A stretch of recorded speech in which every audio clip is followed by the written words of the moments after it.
Is lesson 77, and this particular part of the course is on economic growth, and in particular we're looking to look at GDP per capita, which is how much income each person on average gets within the UK. Now that is the traditional method in which we always assess how well an economy is doing. So if an economy is getting 4% growth, say the UK, we would say, well, the UK economy is doing fantastically well. Or if we look at an economy like China's got 10% growth, and we'd say, well, that's extraordinary. So therefore, everybody must be getting much wealthier. Incomes are rising, therefore they can spend more money. Therefore, everything is okay. However, right now, there's been loads and loads of material written in the last 10 years is that economic growth is not really a good indicator of success. For example, does it take into account how happy people are? Or does it take into account the levels of pollution or global warming or what's going to happen in the future? Or the fact that I'm just going to go down to Sizewell Beach right now and the water's pretty dirty in there. Okay, so it looks at, there are different indicators which look at different things. So everybody is now saying, or a lot of economists are now saying, is perhaps we should look at a broader range of indicators. And I'm really interested in this because actually what makes people happy is doing something that they enjoy, but giving themselves to another cause, thinking of something which is bigger than themselves. And one of the criticisms of society today is that everybody looks inward and worries about how they're doing, and that's a real problem because it creates all sorts of issues inside people's heads. Whereas actually if you look outwards and get something and learn something new and progress in all those areas, then society is going to be much happier. So it's well worthwhile, whatever subject you're doing, psychology, sociology, physics, maths, whatever, to remember this lesson, that it's important to think about really what gets people engaged. Okay, so this is on here, we have some words up here, we have GDP per capita that we've already covered on the course. We've got the index of sustainable economic welfare. It's not actually on the syllabus, although I think it's really important just to have a look at that particular one. Human Development Index, the Human Poverty Index.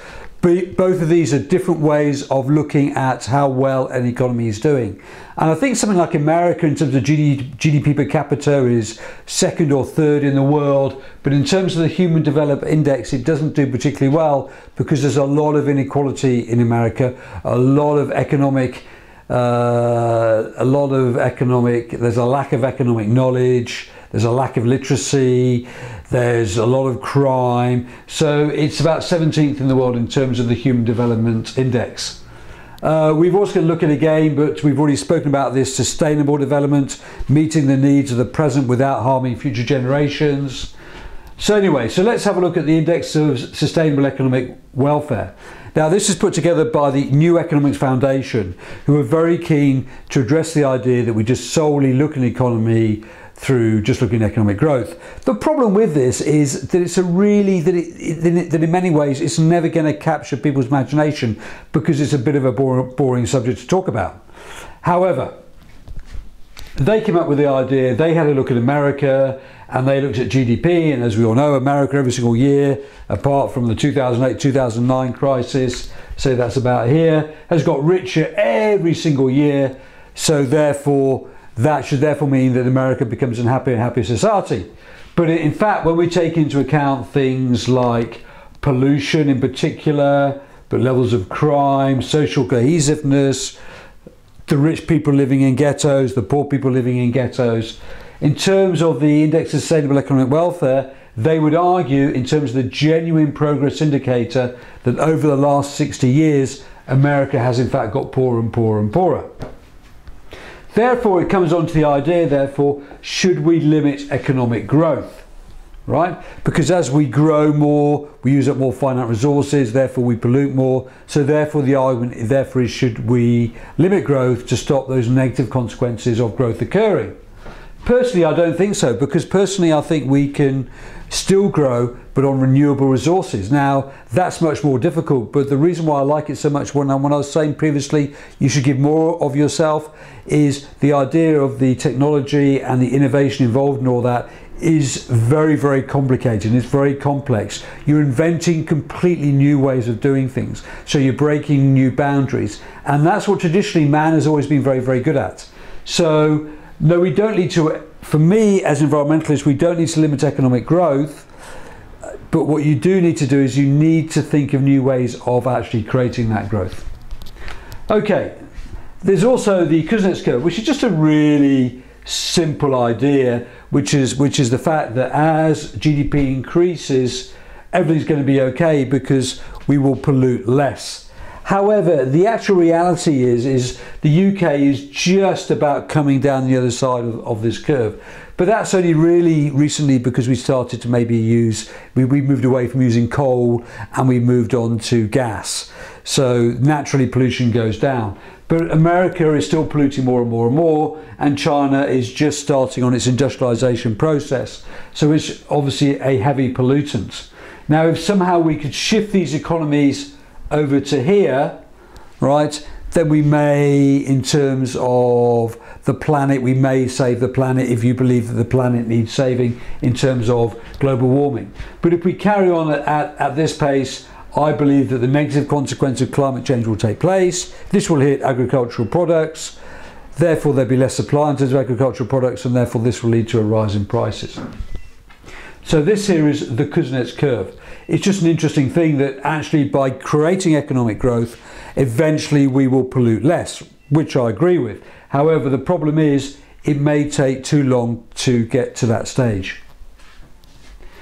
There are also different ways of looking at the economy. We have over here, we have the happiness index. Right, the happiness index is just working out what really makes people happy, and then we can focus more on those things. Now, this is particularly important in terms of schooling, because what we're looking at now is those students who do well, or let's put it this way, those students who do badly. There's a lot of studies out there that says, and I'm not just saying this as a teacher now, but those kids who hang around, the smokers, the ones who hang around the street corners, they're not the ones who tend to do very well, and they're the ones who later on in life have a lot of mental health issues. And I'm not saying hanging around, as long as you don't hang around, and you could be hanging around on a skateboard, which I would say is incredibly exciting because you are being pretty brave in terms of what you do, you're learning new tricks, you're constantly pushing yourself in terms of courage, but also in terms of working out how it all works, you're looking after your skateboard. Right, that to me is not hanging around. Hanging around is when you're hanging around, staring, veiling into the distance, looking cool.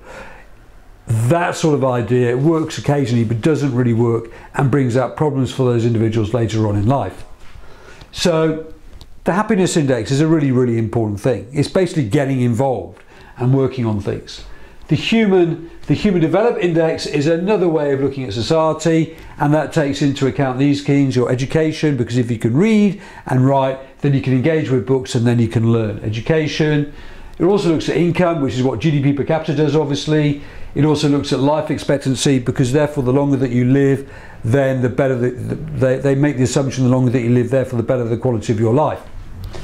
The human poverty index looks at longevity, your knowledge, whether or not society is socially inclusive or not, and have you got the basic needs to live a decent life. Now that will change from country to country. Personally, I'd find it very difficult to live without a TV because I happen to support Liverpool Football Club, and nothing gives me more pleasure. I live a long way away from Anfield, so nothing gives me greater pleasure than watching Liverpool play, especially in last season. Is GDP per capita a good indicator of economic welfare? Well, maybe not, because maybe we should be really looking at these broader definitions like the index of sustainable economic welfare, like the human development index and like the human poverty index. It's a bit of a brute measure in terms of looking at how well people are doing, for obvious reasons. As society has grown over the last few years, there has been a greater level of inequality, certainly in the UK and America. This makes society less socially cohesive. We have the problem of affluenza. Everybody wants more. We constantly compare ourselves to other people. So even a millionaire can't be happy because there's someone else who's a billionaire. Also, certainly in the UK, we work the longest hours in the whole of Europe. That would suggest that we are less happy with our lives. To take into account stress, people are now becoming more stressed all the time. Therefore, when you become more stressed, therefore you eat more. Almost 50% of America is obese. A high percentage of those are morbidly obese. That leads to diabetes. Is that a good way to live your life? Watching TV, sitting at home, eating lots of sweets and cakes. Crime. One in every 100 Americans is in prison. Is this a good thing? Does this produce a good society, having so many people in prison? Why is it in one of the richest countries in the world that so many people go out and commit crime? We can also look at the percentage of population on antidepressants. It is an amazingly high figure. Something like 10% of Americans are on Prozac, which is an antidepressant. And then also we have to look at the environment, which is I'm pretty keen on. I love swimming in the sea, and if you live in Suffolk, you can't actually see through the water. Okay, it's not particularly healthy. All right, so you've got to look at a whole range of indicators to see how well society is doing. However, when you look at the news, all you'll ever hear about is, at the moment, the UK is achieving a growth rate of 3%, therefore everything is okay. In 2008, we weren't doing very well because there was a minus 5% growth rate. So this part of the course looks at GDP per capita, indexes sustainable economic welfare. Right, this one here, America, in terms of genuine progress indicator, has in a sense got poorer over the last 60 odd years. Perhaps we should look at a wider band of indicators to see how well society